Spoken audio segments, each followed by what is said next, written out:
Georgetown University professor Joseph McCartin teaches a class on industrialization and the workforce from the 1960s through the end of the 20th century. He describes emerging technologies like barcodes and computers, a decrease in union power, and an increase of wage inequality. His class is about 50 minutes. All right, welcome. Of course, I'm Joe McCartin, in case anybody has forgotten. This is History of U.S. Working Lives, and today we're going to be talking about a period from 1968 to 1988 that I call turnabout years. I come up with the title this way because of a historian that wrote about the 1930s, which is a period we've talked about earlier, and he called them the turbulent years, the years that gave rise to the CIO and all of the organizing and militancy that we saw then. These years were equally important, I would say, to shaping 20th century working America, but in a very different way. They weren't years of upheaval, organization, and progress so much as a big turnabout. A way in which the American working class suddenly took a turn to a different stage in its existence, where we could say that from the 30s to the 70s was an experience of almost unbroken progress and expanding rights for workers. But in the years between 1968 and 1988, a lot of that turned around. So turnabout years. I want to start with three stories that help locate what's going on in this period, then talk a bit about what's happening to the economy, talk about public sector workers in the period and the fiscal austerity that they faced, and then conclude with some barometers, as I would put it, of what's happening to working class America by the end of this period. So to begin, let me start with three stories. I'm going to locate these in 1977, so roughly about halfway into the period that we're talking about. It's 32 years after the conclusion of World War II. It's 32 years of pretty much American progress economically, at least into the early 1970s, when workers saw their standard of living rising, and increasing opportunity, in fact, even increasing rights, as we've seen African Americans and women for the first time win some protections of their workplace rights against discrimination. But into the mid-1970s, it became clear that all was not necessarily well with the American working class. I think one way that you start to see this is expressed in the music and the culture of the time. Take, for example, what was a leading country and western hit of 1977, a song that you couldn't hardly turn on the radio without hearing. It was written by a writer called David Allan Coe, and it was performed by a singer with a perfect name, I guess, of Johnny Paycheck. The song was called "Take This Job and Shove It." And I think it says a lot about what was going on in these years for many workers. I've been working in this factory, the lyrics go, for nigh on 15 years. All this time I watched my woman drowning in a pool of tears. And I've seen a lot of good folks die that had a lot of bills to pay. I'd give the shirt right off of my back if I had the guts to say, take this job and shove it. And he goes on to talk about his foreman. He's a regular dog. His line boss thinks he's so cool. But, you know, Lord, I can't wait to see their faces when I get the nerve to say, take this job and shove it.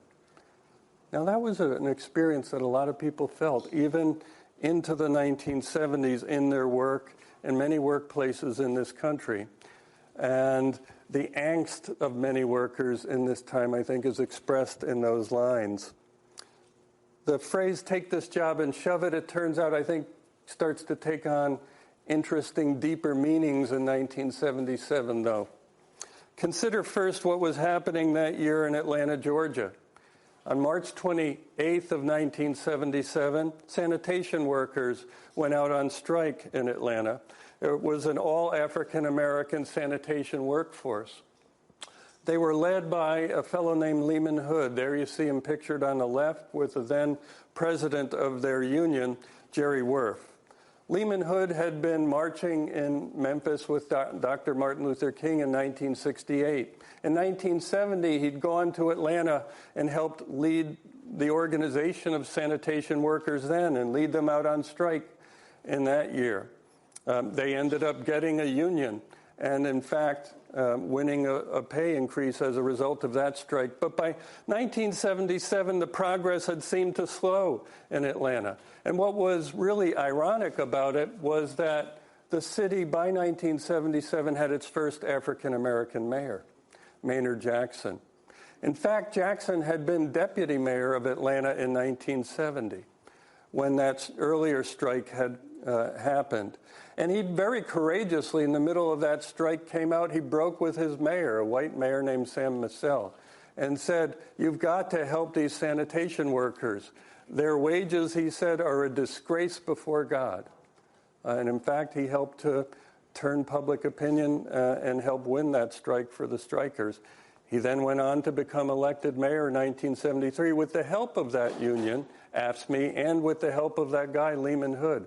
But once he became mayor of Atlanta, he turned and he felt he needed to build support among the white business establishment of the city. And it would look bad, he felt, if he caved in, as he saw it, to the demands of the city's workers, even the sanitation workers who had struggled over the years, and their wages in 1977 were still poor. They went out on strike. Jackson refused to negotiate with them. In fact, he issued an ultimatum. You return to work in 72 hours, he said, or you lose your jobs, you're fired. Hood was shocked. This was a guy he knew, he'd worked with, and he'd turned in this way. And in fact, he proved true to his word. They didn't return, and he fired them. In fact, in the middle of this, to add insult to injury, the political establishment of the civil rights community in Atlanta, for the most part, sided with the mayor. In fact, Martin Luther King's father, 9 years after his son had been assassinated in Memphis helping sanitation strikers, he felt that this strike might damage the first African-American mayor of Atlanta, and he came down hard against the strikers. He said publicly to Maynard Jackson that if they don't return to work, you should, quote, fire the hell out of them. And in fact, that's what Jackson did. Later on, the strike broke, and many of them did get their jobs back. But it was clear, one thing, times were changing, and not necessarily in a good way. Here's a protester being arrested during the strike protesting against Jackson's stand in Atlanta. So that's story one. Story two, a completely different part of the country. Just months later, September 1977, September 19th, it was a Monday, in Youngstown, Ohio. Youngstown's just west of Pittsburgh. It had been a steel-making center in the country. In fact, it was known as Steeltown, USA. Steel City, USA, as this postcard from the 50s had it. And in the years from the 1930s to the 1970s, it had been a center of huge employment of many steel workers, people like Johnny Metzger, although he himself didn't work in Youngstown. It had been the site in the 1930s of struggle. This very plant, the Youngstown Sheet and Tube plant in Youngstown, workers used to have to go back and forth over this bridge to get into the plant back in the 30s. When they finally organized the CIO, one of the things they had to do over the years that really galled them is they had to pay a penny, a toll, to get in and out of work on this bridge. And they said, the hell with that toll. They formed a union. They initially lost the strike in the Little Steel Strike of 1937, as we saw most unions did. But they got the union finally by 1941. And in the post-war years, they built it into a really a good job to have. But when they arrived on September 19th, 1977, that morning, 5,000 people to go to work, summarily they were told without warning, we're closing down the plant. That day they were out. Some of them had only recently graduated from high school. They looked forward to working there as their parents had done, as their grandparents had done. It was a solid job, and suddenly it was gone. It became known in Youngstown as Black Monday, and it wasn't the end. Within 5 years, 50,000 jobs were lost in what's called the Mahoning Valley around Youngstown. In what had been a deep industrial part of the country, the heart of the steelmaking center of the country, was being wiped out. And it began that day in 1977, at least symbolically. The third story. That summer of 1977, the Congress introduced, with a Democratic president, Jimmy Carter, now in office, a bill called the Labor Law Reform Act. And it quickly passed the House. It passed the House by October of 1977. What was the bill being pushed through Congress for? Well, by 1977, it was becoming increasingly clear to people who supported unions that the Wagner Act, the National Labor Relations Act, really no longer functioned. Employers, as we talked about before, they found no penalty really in engaging in unfair labor practices. And the number of charges that employers that were brought against employers for engaging in those practices was skyrocketing, up 400% between 1960 and 1980. The number of workers who were fired for trying to form unions, up 300%. Those who had to be reinstated and given back pay because it was proven that the company had illegally fired them, up 5 times. And a whole industry having emerged of labor consultants who advised companies on how exactly to pursue these policies, when to fire people, how to appeal it in the courts, how to basically get around the law. The bill was supposed to fix all that. It got through the House. It ran into a brick wall in the Senate. The Democrats controlled the Senate. They controlled the House. They had a Democratic president who said he would sign it, Jimmy Carter. But they could not overcome a filibuster in the Senate. They couldn't get 60 votes, and it died. And in fact, there have been several attempts since then to reform labor law. They've all failed. So in the middle of this period of this post-war boom that had lifted so many Americans, by the mid-'70s, something was happening, something disturbing, that led to the events in Atlanta, that led to the shutdown in Youngstown, that led to the bottling up of any possibility of being able to modernize a labor law that was already, by then, 40 years old and growing increasingly anachronistic. America was entering a new period. Now, I want to talk about 2 aspects of this period. One is what started to happen to the economy as all of this was occurring, because the country started to go into a rapid economic reorganization. And this was just a set of factors. I would say that 5 big things came together in the period between 1968 and 88 to really change everything for workers. A fateful convergence, I would call it. The first of them is what happened to oil and gas prices and how that led to a word that nobody had ever heard of before, and a concept that was alien to economists even 20 or 30 years before, a concept called stagflation. Basically what happened was this. In October of 1973, a war took place between Israel and some of its Arab country neighbors. It's known as the Yom Kippur War. The U.S. supported Israel in that war. In retaliation for that, some Arab member states of an organization called OPEC, the Organization of Petroleum Exporting Countries, decided to embargo oil sales to the United States. This sent fuel prices skyrocketing. And just in a matter of weeks in the fall of 1973. The country saw huge lines at gas stations, rationing of gas happening in many states, and stealing of gas out of each other's gas tanks, sometimes by siphoning. That was how desperate some people were for gas.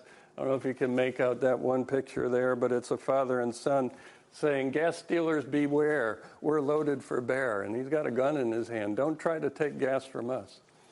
Now, what could lead to this kind of sense of panic almost? Well, I think for working class America, probably there was nothing symbolic more of post-war prosperity than having your car and the mobility that came with it. And suddenly, gas prices were making driving that car increasingly difficult. And what that led to was a bigger economic phenomenon that we call stagflation. Actually, there were two oil shocks in the 1970s. The first happened in 1973. The second began in late 1978. You can see them on this chart here.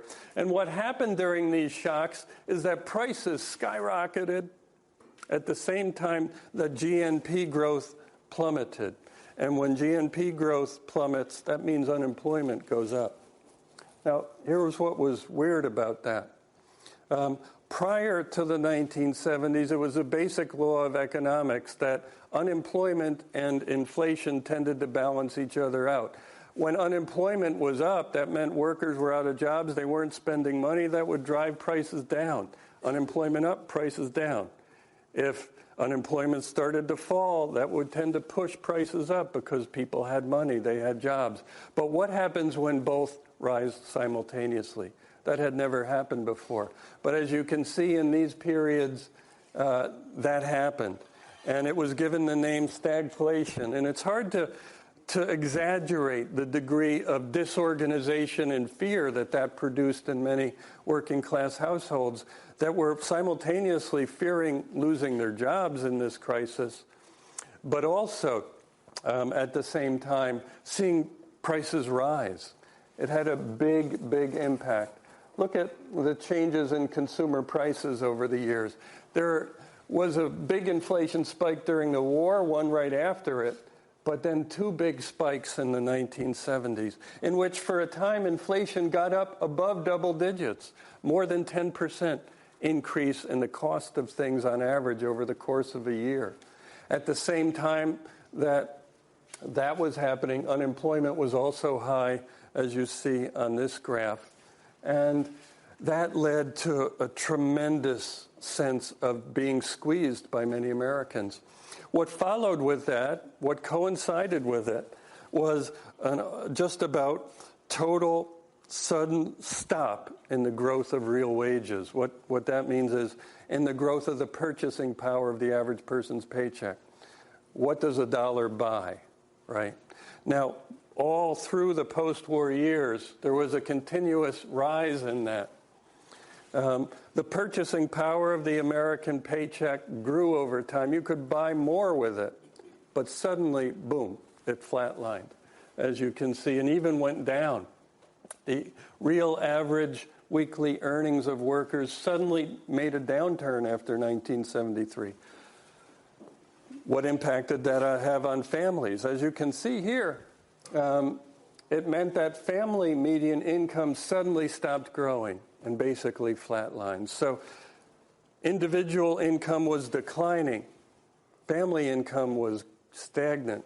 By the way, what do you think accounts for that? If individual income was declining, shouldn't family income have been declining? Why wouldn't it have been? Anybody have a guess? Transition from a single breadwinner system to double? That's exactly right, if you didn't hear that. The transition to breadwinners. What families did in response to this is that they deployed women with children into the workplace faster. A couple of the demographic consequences of what happened. One was that women's share in the paid labor force, boom, jumped by more in the 70s than it had in any decade, crossed the 50% mark for the first time. And it started to affect when people married and when they had children. People started to marry later. This might seem astonishingly young to you, that In 1971, most women on average married at age 20. Can you believe that? It had risen to all of 22 by 1981. Men from 22 to 24. That still might seem young to you because it's continued to go up, right? But the biggest reason that it went up then was that people were uncertain about making the economic commitments necessary in this new environment. So you had stagflation, you had stagnant incomes, and then you had the beginnings of the phenomenon that we've come to call globalization. It was beginning already after World War II. We had basically bombed to rubble the German economy, the Japanese economy, but we helped rebuild those after the war. And then we also saw our companies become multinational and increasingly invest abroad.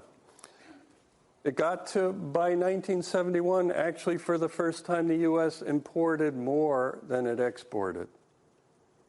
So that was happening even before the dislocations I mentioned in the 70s. But what made globalization much more real for people in the 70s was a transformation that was happening in logistics. This is something that I think shapes all of our lives even today, where you can order something, say, from Amazon and have it within a day.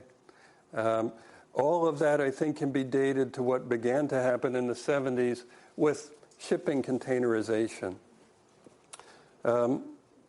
Actually, not much had changed in the way ships were loaded and unloaded between the 19th century and the 1960s. They were mostly loaded and unloaded by longshoremen who put boxes on pallets that were then hauled up in a cargo net, deposited on the dock, or taken up from the dock and deposited in the hold where longshoremen would stack them in the hold of the ship. By the 1950s, a shipping entrepreneur named Malcolm McLean came up with a revolutionary idea. What if you put all of the things that were made in a factory into a container at the factory and then put that container on the back of a truck or train, took it to a dock, put it in the ship, sent the ship to wherever it was going, it was unloaded, and then that same container was either put on a train or a truck and brought exactly to the location where it was needed, where the goods had been ordered.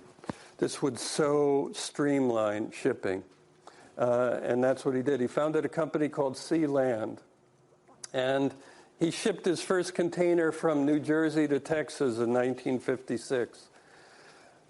The first one from the U.S. to Asia in 1968, but it was really in the 70s that containerization took hold, and what it did was it totally transformed shipping in this country. By 1980, 70% and plus of goods between the U.S. and Europe were sent this way, 80% between the U.S. and Asia.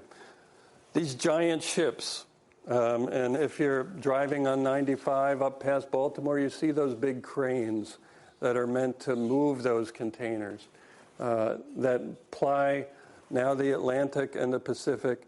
What it did was completely shrink the globe. It made shipping so cheap to move goods that suddenly U.S. workers found themselves competing with workers around the globe, making things that could be shipped so cheaply it didn't matter how far from the point of use that they were ultimately made.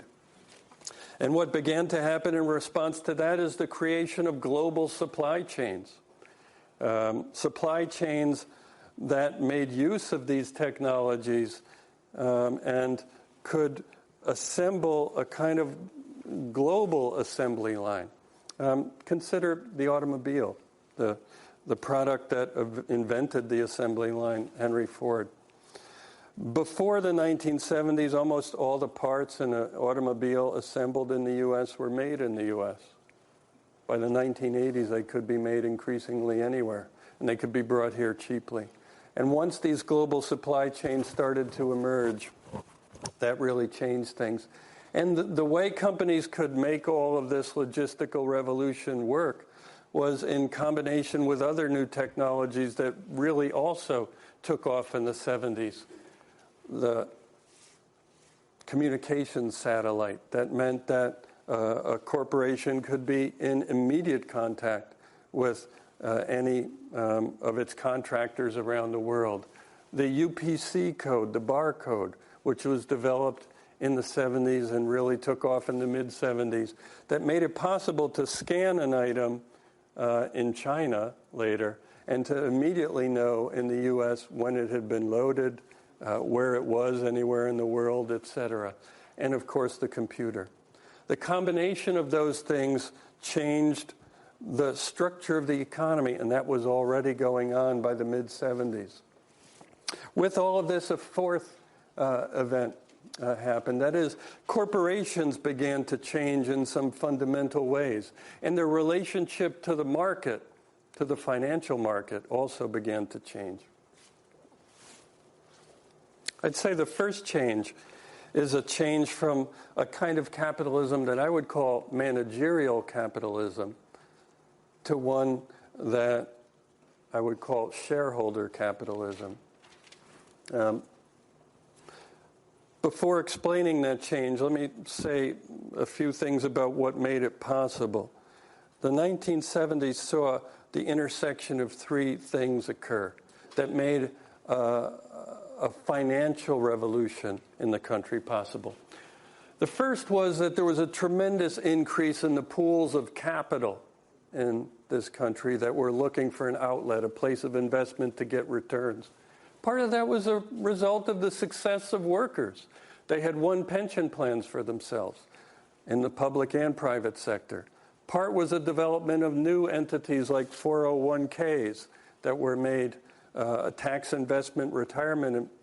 tax protected retirement investments made possible by legislation in 78. As huge piles of capital develop, they can be used to leverage change in the structure of things. The second thing that occurred was that the stagflation, the rising inflation that I told you about, had a big impact on how people with that capital thought about what kind of returns they wanted. Before the 70s, 4 or 5% returns, that was good. You were happy with that. You're not happy with that if the inflation rate is 10, 11%. And so suddenly there is an incentive to try to get greater returns on investment. That's preparing to change the way markets work. And then a third thing, a new idea. An idea first proposed by economists Michael Jensen and William Meckling. An idea that I think could be, defined as shareholder capitalism. Basically, what these economists did in 1976, they looked at the way U.S. corporations were run and they said, they're not getting the best return on investment. And in fact, their corporate leaders are kind of lazy and they're not doing the best for their stockholders. What we need is stockholders to be able to get more. And we need corporate leaders to respond more to stockholders. And that's indeed what started to happen. One of the first executives who got this message and who fully imbibed it, who believed it entirely, was a man who came to the leadership of General Electric Corporation in 1981. His name was Jack Welch. And he gave a speech in 1981 at the Pierre Hotel in New York right after becoming GE's CEO. And he called it growing fast in a slow growth economy. And basically what he said is, there are things we can do to get those bigger returns. And one of the things that he focused on in GE was downsizing. Taking the company's payroll and shedding as much of it as he could. And the more he shed, the more stocks prices rose. GE cut its payroll from 411,000 down to under 300,000 in just 5 years under Welch. And the revenues of the company ballooned at the same time. He developed a nickname in those days. It was after a weapon that the military was developing called the neutron bomb. The thing of a neutron bomb was when you dropped it on a city and it exploded, it didn't destroy any of the buildings. It just simply spread lethal radiation over everything. It killed people, but it left structures intact. And in a sense, this is what they said about Jack Welch, is that he was like a neutron bomb for GE employees. They called him Neutron Jack. So, yeah, he was popular. In fact, he was a guru. He became a guru for the management people of his time. What's that TV show with Alec Baldwin that used to be? 30 Rock. So the executive in there is kind of patterned on Jack Welch, right? That the Alec Baldwin character tries to emulate and wants to be. That was the thing to do in the 80s, was to manage your company that way. And as that was happening, as people like Welch were redefining the corporation, they actually began to change the form of American corporations. I'd say you could look over the 20th century and say there were three different models of corporate types that existed. At the beginning of the century, it was the model of bigger is better. And that was a model of vertically and horizontally integrating a corporation, buying up as many of your competitors as you could, buying up the upstream and downstream parts of your business so that you had the most market control. That's what U.S. Steel did. It was founded in 1901. And it was that kind of company that gave rise to managerial capitalism.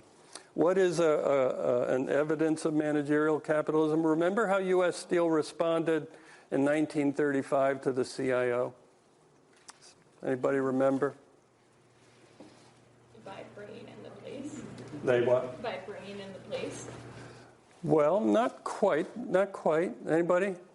It's okay. It's been a week or couple. So what they did is they recognized the union without a strike, right? They didn't want to go through what GM went through. And in fact, the corporate leaders felt free to do that. They didn't feel pressure from their stockholders that said, don't do that. And in fact, there was no stockholder backlash. They ran the company as they saw fit. And they weren't really worried about what the market thought. And in fact, it probably proved to be a good decision for them. So you had that model, and that was ascended up until the 1950s. In the 50s, in the post-war era, it started to change a little. Instead of integrating within your sector, companies began to diversify, to buy up things outside of their sector, the so-called conglomerate. It was on the rise between the 50s and the 80s. U.S. Steel joined that parade. In 1981, they bought Marathon Oil. It had nothing to do with the steel business, but they thought it was a good sideline for the company. They even changed their name to USX when they did that. So we have the rise of the conglomerate, and then what happens as a result of the market revolution I've just described to you is that a third model starts, and it really dates to the 70s, what we might call the lean corporation, because once people started to think about how you get more returns on investment, how you bump up stock prices, they began to look at those conglomerates and believe that they were worth more in pieces than they were as a whole, that the whole was less than the sum of the parts. And so thinking that, people began to move in to sell off parts of these conglomerates to drive up prices and, again, to shed part of their labor force. One company that modeled this was the Lykes Corporation. It was a shipping company. But it bought Youngstown Sheet and Tube in 1969. And after it did that, it basically used Youngstown Sheet and Tube to suck capital out of it to do other things. Never reinvested in the steel furnaces of the company. And then ultimately decided it made more sense to shut it down than to keep it running. Youngstown was still profitable at the time it was shut down in 1979, but Lykes thought it could do better by moving that capital elsewhere. And increasingly, that's what we started to see. Now, with that came new tools and a new approach on Wall Street to how to run companies. the emergence of a new phenomenon called private equity firms. They were giant pools of capital in which partners would encourage people like hedge or pension funds to give them for 5 years a big hunk of capital and promise big returns. Amassing the big capital, the private equity leaders would buy up companies and break them apart and resell them, often making a lot of money, but in the process usually laying off a lot of people. A lot of this was accomplished by big borrowing. Leveraged buyouts were buyouts that happened when companies had to borrow a lot in order to buy up new companies. And they often did it against the wishes of the management of the companies they were buying, so-called hostile takeovers. That led to a phenomenon between 1987 and 81. 85% of the U.S. Fortune 1000 downsized, shedding about 5 million jobs. Remember, we talked about the Kelly Girl. And you remember this from Hatton's book on the Kelly Girl. The thing about the Kelly Girl was that she was flexible. You could get rid of her. She wasn't an ongoing cost. And increasingly, this idea started to represent more and more workers to corporate America. The declining employment of the top 500 industrial corporations, they were all shrinking in these years. A final thing happened as the economy changed, and that was a new ideology started to gather strength in the country, what we could call neoliberalism. By far, its most influential figure was the Nobel Prize-winning economist. He won the Nobel Prize in 1976, Milton Friedman. Milton Friedman was a critic of the New Deal. He was a critic of government regulation, of liberalism, of unions, and basically believed that private markets, unleashed markets, unregulated markets were better at everything than government was. And he became increasingly influential in the 1970s. He had a weekly column in Newsweek. He authored a huge book called Free to Choose that became a very influential book in its time. And so influential were ideas like his that they also affected how Democrats thought. It was under the Carter administration that neoliberal ideas of deregulation first began to spread. Airlines were deregulated in 1978, trucking in 1980, the banking industry in 1980 as well. The thing about airlines and trucking, they had been highly regulated before this. That is, the rates that they could charge, the fares that you could be charged on an airline. The government all had a say in all of that. It was not necessarily great for consumers. And what Friedman argued is that competition without regulation would lead to lower fares. That did happen for a while until airlines started to consolidate and to collude to try to prevent it. But what it really hurt was workers, because under regulation, their companies weren't competing so hard. They were able to protect their pay standards. That became hard to do. So a huge transformation was happening between 68 and 88 in the structure of the economy and how it worked. And that transformation had huge implications for working people. Now that's the private sector. Let's shift a little bit and talk about government work, government employees, because there the story was also a big turnabout in the situation that workers were facing. Coming out of the 1960s, the public sector union movement was surging, inspired by things like the Memphis sanitation strike. In 1970, postal workers engaged in a wildcat strike nationally that perhaps over 100,000 people participated in, not delivering the mail.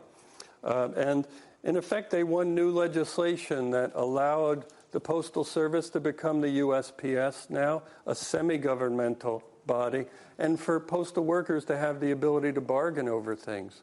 And that came from that strike. Public sector unionism into the early 70s kept expanding. It was, in fact, growing even as private sector unionism was declining. This is the public sector. And in fact, a greater percentage of public sector workers were in unions by the mid-'70s than private sector workers. But boom, they ran into a brick wall in the mid-'70s because of some of the economic changes I've mentioned to you. 1975 was a real turning point for workers in the public sector. It was that year that the stagflation of the 70s really hit home, and in the place of New York City especially, where public workers had done the most to win rights, to bargain collectively, to improve their situation. Suddenly, New York was in the middle of a crisis. Think about it. When stagflation happened, that meant prices soared. That meant the price of everything a city had to buy soared, including its own energy costs. The economy dipped. That meant tax revenues dipped. So governments were paying more and bringing in less. Boom. What do? Workers were caught in the vice very quickly. And the federal government refused to help New York. Mayor Abe Beame appealed to then-President Jerry Ford for help. This was Ford's answer in a famous front page of the New York Daily News. Ford, the city, dropped dead. You're on your own, New York. This is you made your bed. You've got to find your own way to get out of this. What happened was that massive layoffs had to happen in New York, and that caused a lot of turmoil. Police, fire, sanitation workers were laid off, and many of them engaged in protest as a result of that. Police began distributing this leaflet here called Welcome to Fear City at airports and the Port Authority and the train depots, basically saying, we're being laid off here. Maybe you want to think about going somewhere else on vacation. And trash began to pile up in the city. Bitterness developed between public sector workers and the government, which had been more or less allied with them before that. So by the mid-'70s, there was clearly a problem. By the way, how did New York get out of that crisis? In part, the unions did it. The teachers' union and the city's largest union of municipal workers, AFSCME, their leaders, the teachers' union leader, Albert Shanker, Victor Gottbaum of AFSCME, they used the union pension funds to buy municipal bonds that would help to keep the city afloat, and it made it through the crisis. But everybody after that crisis knew that things were different, and they were going to be far more austere from that point going forward. That crisis also opened the door to a campaign that began to gather steam as the 70s moved on to privatize the public sector. One of the people who'd been calling for this for a while was Peter Drucker, one of the nation's premier economists. In 1969, he wrote a book called The Age of Discontinuity. It included a chapter that was called The Sickness of Government. And basically what Drucker said is that there's mounting evidence that government is big rather than strong. It's too big. We need to downsize it. We need to take government services and find a way to use the market to deliver them, privatize them. So just as industry was changing, so too was pressure on government to change. How did public sector workers deal with that? They didn't like it a bit because they knew that this pressure was coming after them. And they tried to push back against it in the late 70s. You could see that the number of strikes occurring in the country continued to grow in this period. As the austerity regime was clamped down on workers, workers tried to push back against it. They were not getting much help from Washington either.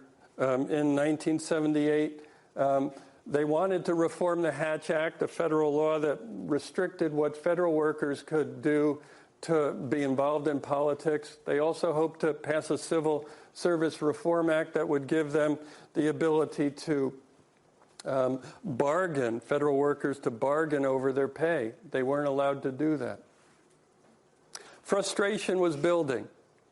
And this really was something you could see when you looked at the nation's air traffic controllers. I ended up writing a book about this because I thought it was really a symbolically important group, and what happened to them symbolized what was happening to many workers in this period. I want to talk about this union briefly, called the Professional Air Traffic Controllers Organization, or PATCO.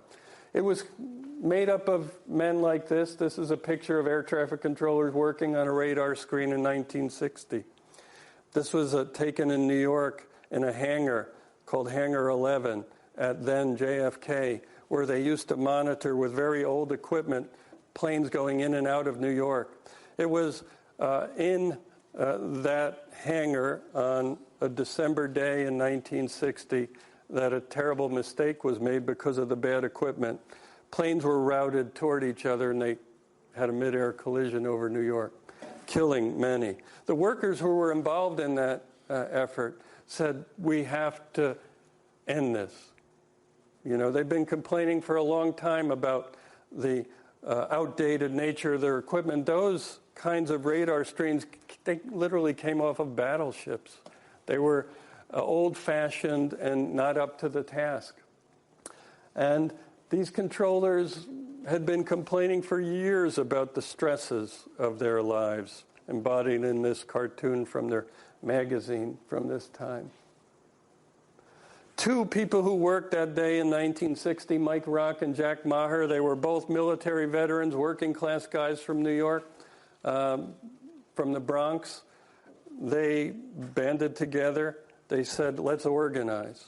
And they started to form a union with the help of President Kennedy's executive order in 1962. They eventually formed a union by 1968 called PATCO. But they couldn't really bargain with the federal government. They were not recognized initially. So they started to push back against what they felt were unsafe procedures by slowing down their work. This was a magazine picture in 1968. Right after they formed the union, they engaged in something called Operation Air Safety.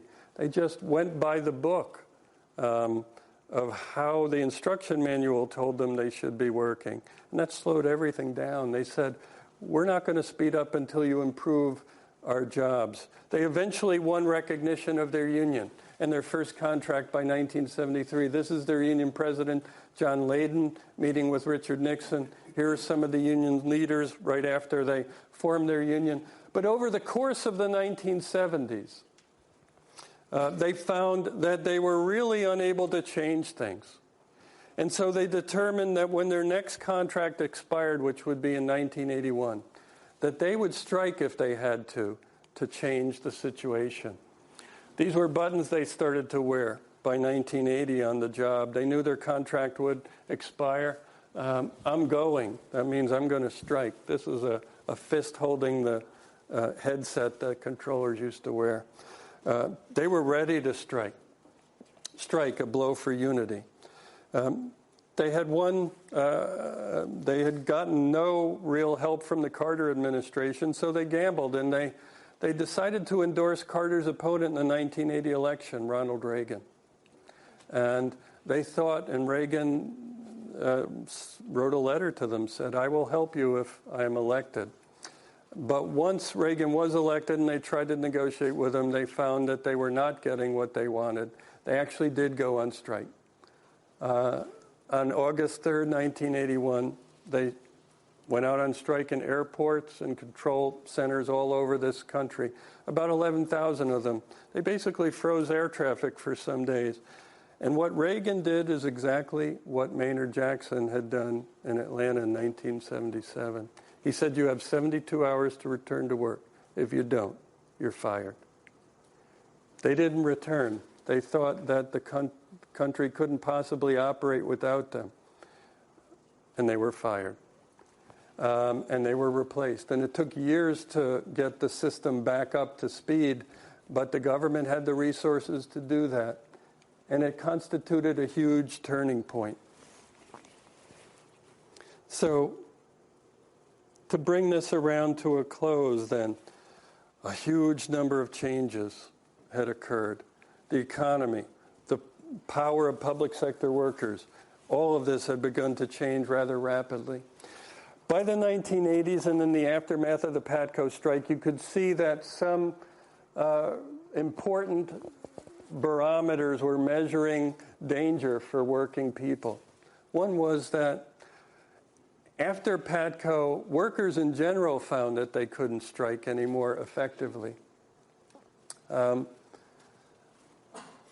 PATCO was a federal strike. PATCO workers didn't have a right to strike. But in the private sector, even where workers did have a right to strike, many employers felt like if the president can fire strikers, why don't we just replace them?